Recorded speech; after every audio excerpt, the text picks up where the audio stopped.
Thank you very much. Wow. Thank you very much. Wow, I don't know what to do now. You just gave me a standing ovation without doing anything. I think you might be disappointed in me. All right, well, let's do our best then. Yeah, nowadays, people come up to me and say, Mike, I saw you on television. And when I was on drugs, people would say, hey, Mike, did you take my television? So, things are a little different now. I was just out in LA, I was performing at a comedy club, and a guy comes up to me after the show with his card. He says, hey, I saw your show, it was fantastic. And then he said, do you have a resume? I said, do I look like I have a fucking resume? I curse at people who don't have a funny friend to hang out with. Do you want me to put that on a letterhead? So he said, what'd you do before comedy? I said, I was a drug counselor in a rehab. He said, what about before that? I said, I was a drug addict. He said, how about before that? I said, I was 12. Yeah. That's my resume. I went into rehab, well, the first time, and yeah, they told me, hey, you know, you're not a bad person, it's a disease. Drug addiction is a disease, just like diabetes. I never heard of somebody with diabetes sticking up a gas station for insulin, have you? Did you ever hear of an insulin whore?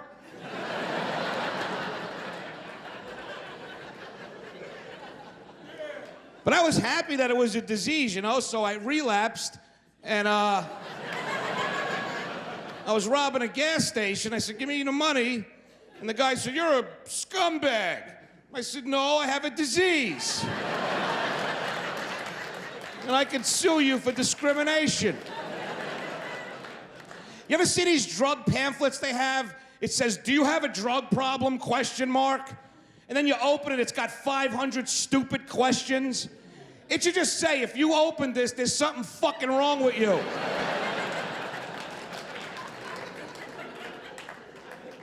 So a lot of you guys are in recovery. Give a round of applause again, please. Yeah, cool. That's awesome, man. Imagine if we all relapsed right now. Like if we smoked one big crack. The NYPD would sound like this on the radio. Sir, yeah, the Union Square Theater, it's gone. No, it's gone. There's nothing there. There's a couple of pipes and a brick. Oh, there goes the pipe. Some guy just grabbed the pipes. I did heroin for years, and, you know, I had the same shoes for like 7 or 8 years. Because when you're on heroin, you don't really do much. Yeah. Hey. You know, they would wear out depending on how you leaned that particular day. I smoked crack for like 2 weeks. I was in a fucking nut house immediately. That stuff is insane. It's crazy. Crack cocaine is the express train to hell. I mean, that stuff is just bizarre. You smoke, and it makes you paranoid. I mean, I'm in Florida. I walk there.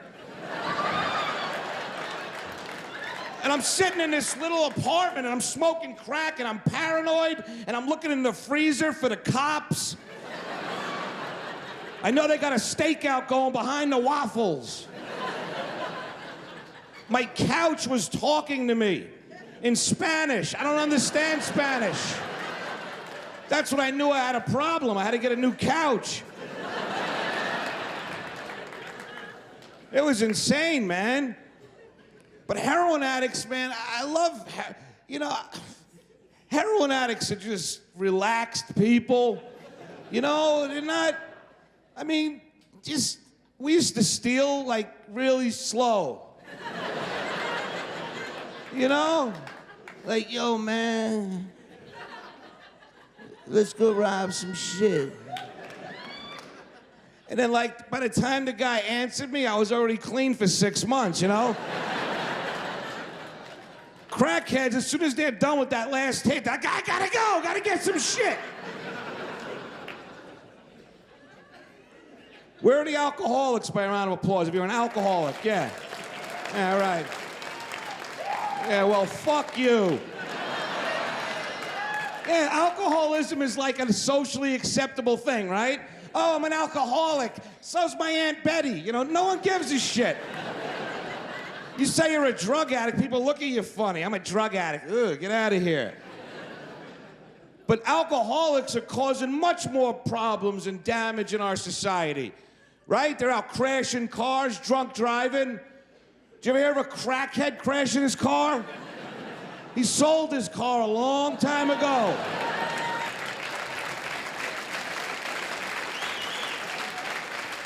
When I was on heroin, the worst accident I ever had behind the wheel was I banged my head against the steering wheel. In the garage. The car didn't even get started. Don't get me wrong, crackheads are motivated people. They get shit done. I saw a crackhead running down the street. He weighed about 80 pounds. He had a transmission on his shoulders. I'm gonna open a business, the Crackhead Moving Company. When it positively, absolutely has to be there right fucking now. No overhead, I don't need trucks. Just get a bunch of crackheads. Hey, you gotta bring all this shit out to Connecticut. They got rocks waiting for you, hurry. This shit'll be there every time, on time, all the time. Or for those of you who don't know about crack cocaine, when you smoke crack, you start looking for crack in carpets. Everything looks like it might be smokable. The Crackhead Carpet Cleaning Service. Just sent a bunch of these crackheads in there. Hey, go in there, they were smoking the other day. Okay, no problem. Pull the DNA out of there.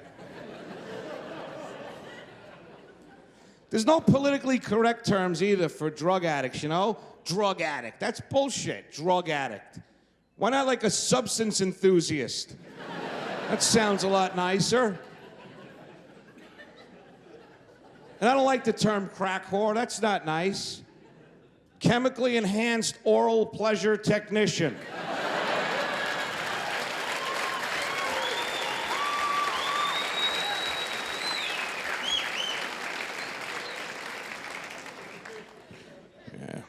I love when young kids ask me to have a beer after a show.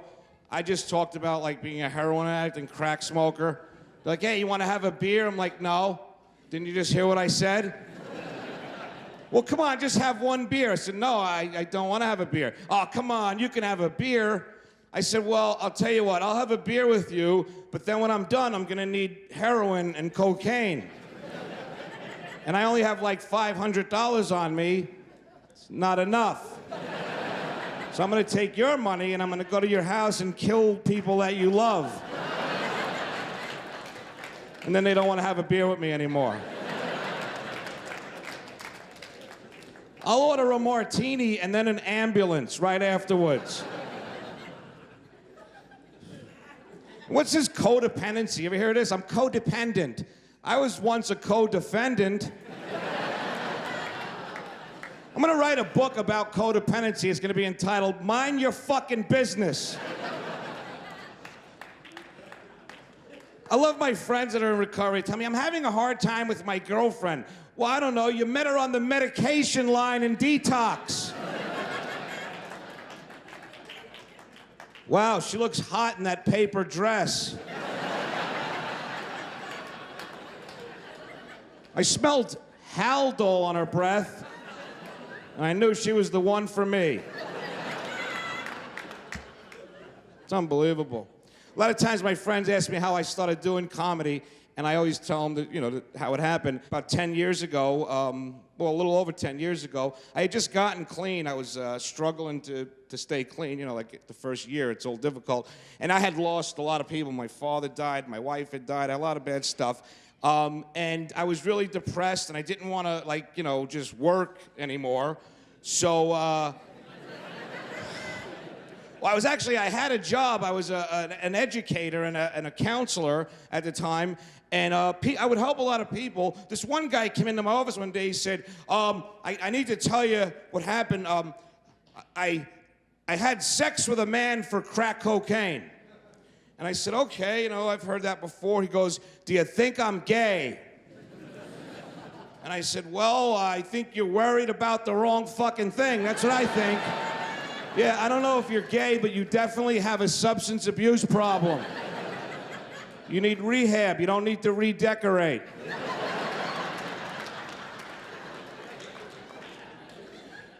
So I was out doing these educational programs in high schools and colleges, and at that time, AIDS was a new disease, and people were getting HIV from sharing needles and drugs. So I added talking about HIV into my seminar as part of my job. So I'd say, hey, here's how you can get HIV. You get it from sharing needles, you get it from sex, da-da-da-da-da-da. So people raise their hand and say, what about mosquitoes? Well, no, you can't get it from mosquitoes, sir. Well, a friend of mine said, well, your friend's an asshole, and so are you. Like, that's how I, because I was upset. And said, well, I think you can get it from mosquitoes. I said, well, I hope you get it from mosquitoes. Can you get AIDS from a dentist? Yeah, if you have unprotected anal sex with him. You can.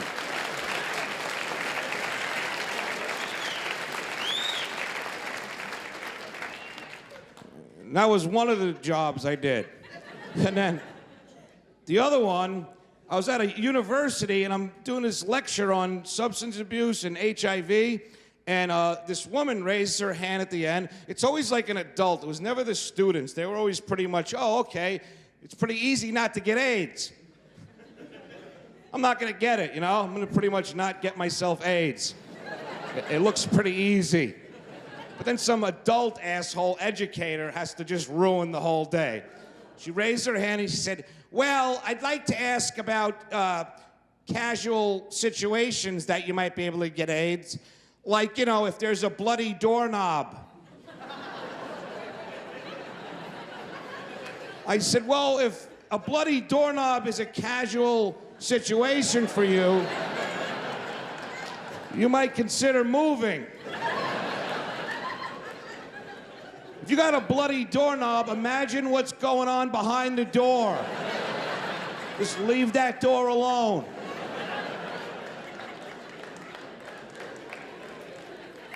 Well, theoretically, it's possible. Yeah, it's possible if you run over to that bloody door and pull your pants down and repeatedly jam that door into your ass. Then it's theoretically possible.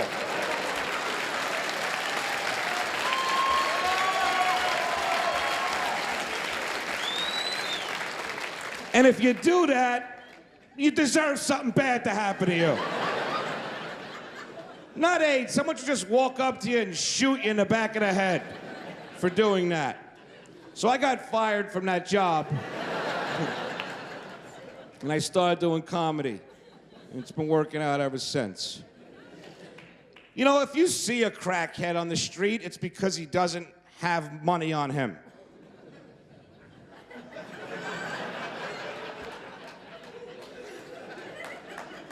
Just the two black people got that? What kind of crowd is this? There was a guy, sometimes people in recovery and all over the place, they have this religious aspect to things where, they think they're special because they talk really quietly. Like, I'm really spiritual because I talk softly. Do you know what I mean? Those assholes. They don't really say what they mean, if you know what I mean.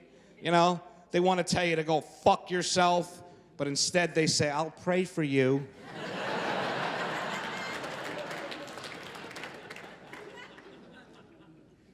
I just look at him and say, please don't. This guy I know, he shot himself in the head and blew half of his head off, and then he became religious the next day. Pretty bad timing, if you ask me. And at the same time, my father was diagnosed with a brain tumor. Him and his wife come to my house with a Bible. You ever have someone come to your house with a Bible? It looks like scary shit's gonna happen. It's more like a weapon, isn't it? Like they're coming with a gun. It's a Bible. And then they're gonna open the Bible and tell you stuff that it says, but it really doesn't say that. Like they come to my house and say, we heard your dad has cancer, is it bad?